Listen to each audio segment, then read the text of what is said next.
Chaque jour, du lundi au samedi, suivez le journal des Scoop FM à 18h30, 21h30, 8h juste, 12h30 et 16h juste sur la 98.5 MHz Kipushi 24 Radio et sur la radio communautaire Moïseni à 9h05, 13h03 et 21h juste sur la fréquence 101.0 MHz.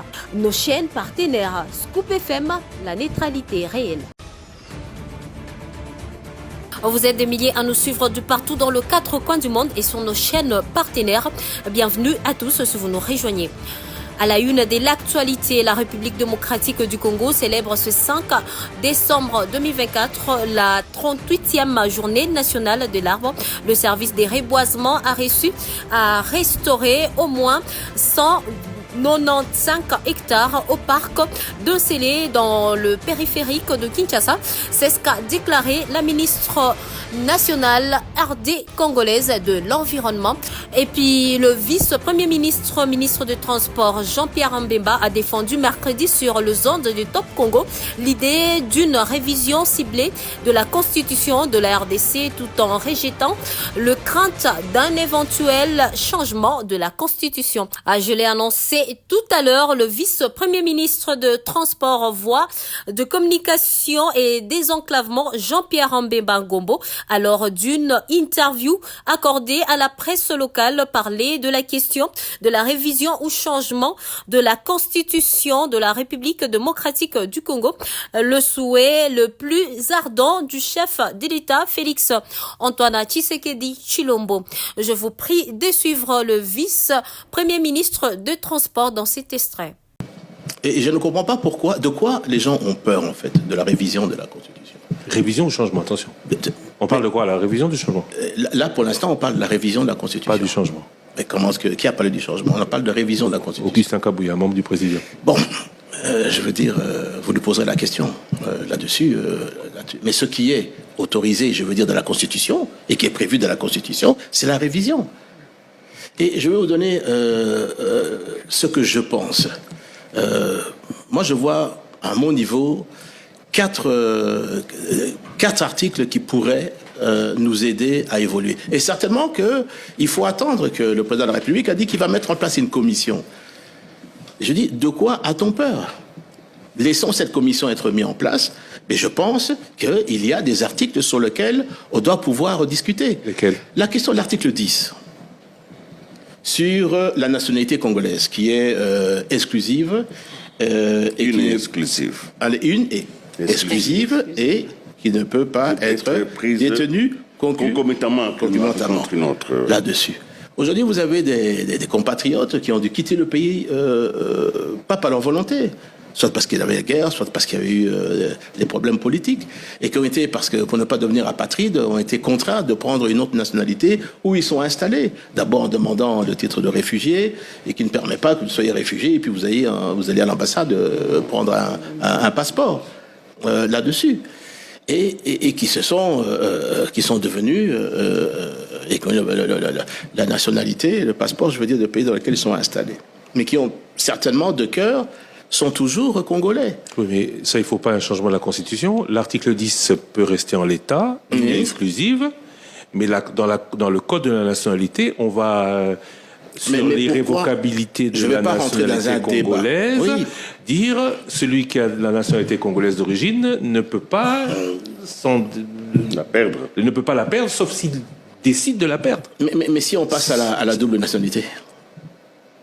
Il y a le danger des voisins. C'est ça la crainte depuis toujours. Mais est-ce que ce débat peut avoir à un moment donné lieu ou pas? Parce que vous pouvez mettre des restrictions aussi.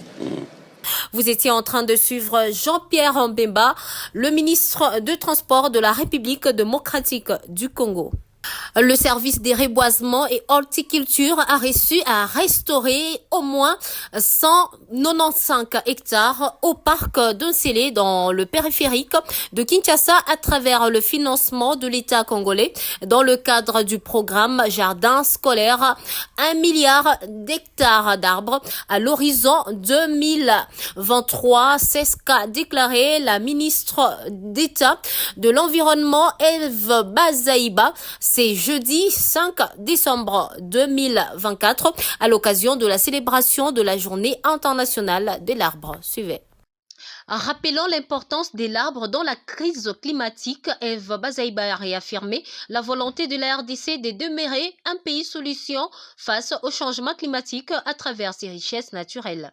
Nous ne pouvons ignorer les multiples efforts réalisés par le service de reboisement et horticulture à travers différentes célébrations de l'arbre sur ces mêmes sites pour sa sauvegarde et la restauration d'au moins 195 hectares plantés sous financement de l'État congolais à travers le programme 1 milliard d'arbres et l'appui d'autres partenaires techniques et financiers, a déclaré la ministre de l'Environnement.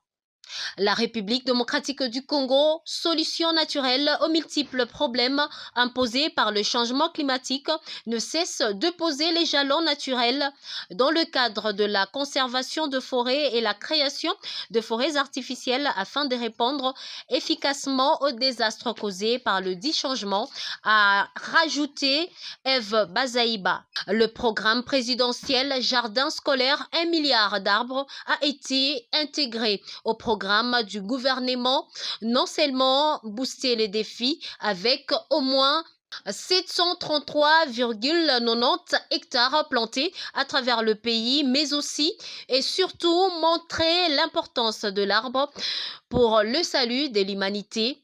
Ces programmes étaient pour démontrer la détermination du président de la République d'assurer le leadership de la RDC dans la lutte contre le réchauffement climatique. Autre chapitre, désenclavement de l'espace Grand Kasaï. Le sénateur Jean Tshisekedi Kabasele plaide pour la fin de travaux de la route Kananga-Kalamba-Mbouji. C'était lors de la plénière au Sénat sur la loi de finances rectificative 2024.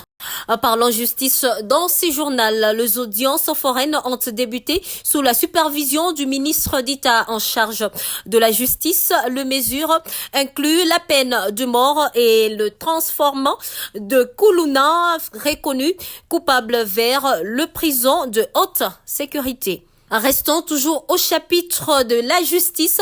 Le ministère public a requis le mercredi 4 décembre 2024 au cours d'une audience organisée au tribunal de paix de Ngaliema une peine de 8 ans de prison à l'endroit de Denise Mukendi dit Dichechoy pour propagation de faux bruits en écriture et injures publiques en ce qui concerne le procès l'opposant à l'ancien coordonnateur de la jeunesse du parti Ensemble pour la République, Jackie Ndala. Suivez ces commentaires signés Lauriane Mwanda. Cette action judiciaire fait suite à une vidéo qui est devenue virale dans les réseaux sociaux, dans laquelle l'influenceuse Denise Mukendi Sochoy et ancienne candidate à la députation nationale avait relevé que Jackie Ndala aurait subi un viol lors de sa détention à l'Agence nationale des renseignements en 2022. Quant à Jackie Ndala, ancien coordonnateur national de la jeunesse, du parti politique Ensemble pour la République que dirige l'opposant Moïse Katumbi, parti civil, à ces procès. Il a simplement surpris le ministère public par son désistement. Le dossier est ainsi clos en entendant les verdicts du tribunal qui a pris l'affaire en délibéré. Rappelons que le procureur général près de la cour d'appel de Kinshasa-Gombe ainsi que l'inspectorat général de la police judiciaire de parquet ont été chargés par le ministre d'État, ministre de la Justice et garde des Sceaux, Constant Muntamba, concernant l'ouvrir d'une instruction relative au projet TENI, aux propos tenus par Denise Mukendi, confirmant un cas de viol à l'ANER dont serait victime l'opposant Jackie Ndala. Rendons-nous dans la province du Kasaï oriental. Le ministre provincial de la Santé, Dr Daniel Kazadi, a lancé le mercredi dans le chef-lieu de la province du Kasaï oriental en Mbuji-Mayi la 4e phase de la campagne de vaccination contre la poliomyélite. Au cours de cette 4e phase qui ira du 5 au 7 décembre, près d'1 million d'enfants âgés de 0 à 59 mois seront vaccinés dans le 19 zones de santé qui comptent la province du Kasaï oriental d'après le coordonnateur du programme élargi de vaccination dans le Kasaï oriental. Pour sa part, le ministre provincial de la Santé invite le parent à ne pas garder les enfants à la maison pendant cette période de vaccination.